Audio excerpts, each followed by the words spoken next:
Hey there, Saints. Pastor Dave here with another weekly devotional for you this Wednesday. This is the last week of Lent. This is Holy Week, and this past Sunday, Palm Sunday, we celebrated Jesus' triumphal entry into Jerusalem.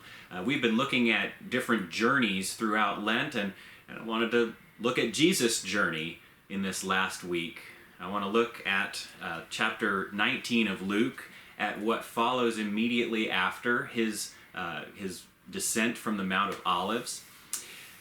Luke tells us, as he came near and saw the city, he wept over it, saying, "If you, even you, had only recognized on this day the things that make for peace, but now they are hidden from your eyes. Indeed, the days will come upon you when your enemies will set up ramparts around you and surround you and hem you in on every side. They will crush you to the ground, you and your children within you, and they will not leave within you one stone upon another, because you did not recognize the time of your visitation from God."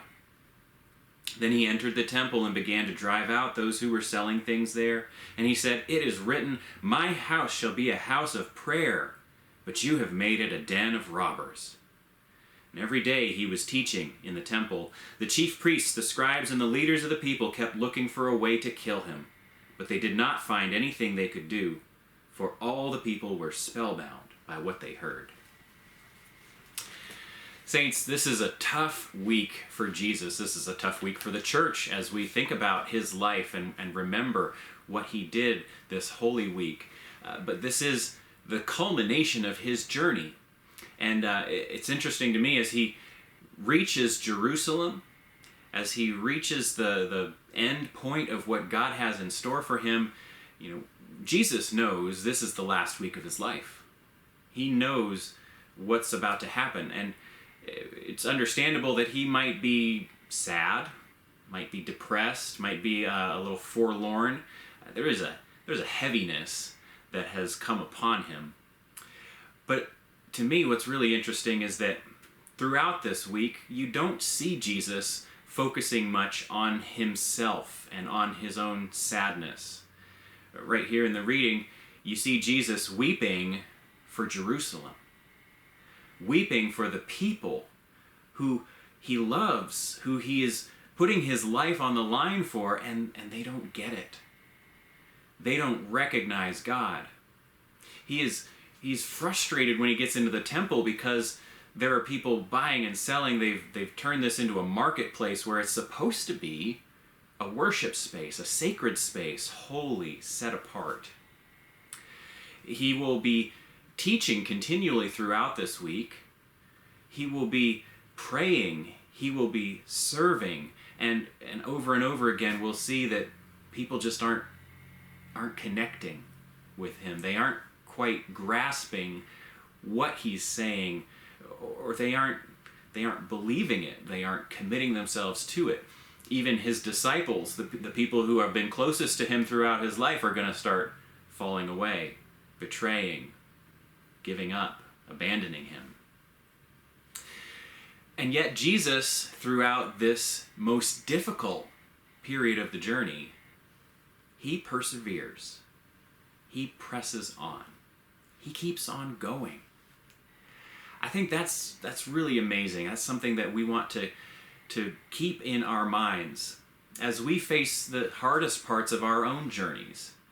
There may be things that cause us pain and frustration. There may be reasons for legitimate depression and sadness and despondency in our lives. When Jesus is facing all of that, he does not quit.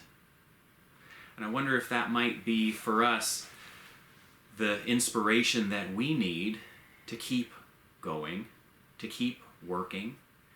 We might look at the world around us and feel like people aren't getting it, people aren't hearing God, people aren't responding or connecting with God, and that might make us feel like we should give up.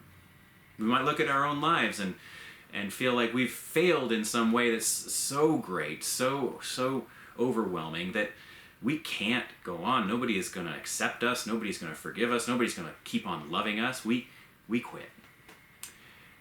But when Jesus is in that period of his life, that most difficult week that he faces, he keeps going. He goes all the way to the cross and all the way to the grave. And even beyond that, he is raised up to new life. And I wonder if maybe we've come to the place where we feel like we can't keep going. It would be helpful for us to recognize that Jesus continued on in our place. Even though the Israelites couldn't go with him, even though the disciples couldn't go with him, even though the religious leaders of the time couldn't go with him, Jesus kept going. And so maybe for us, even if we've come to the place where we can't keep going, we can remember that on our sake, on our behalf, for us, Jesus kept going. And Jesus made it all the way to the other side. That's your devotional for this week. Saints, I hope it's helpful, and I hope you're doing well. I'm praying for you. Hope you keep praying for me. Stay healthy, take care of yourselves, and I'll see you again on the other side of Easter.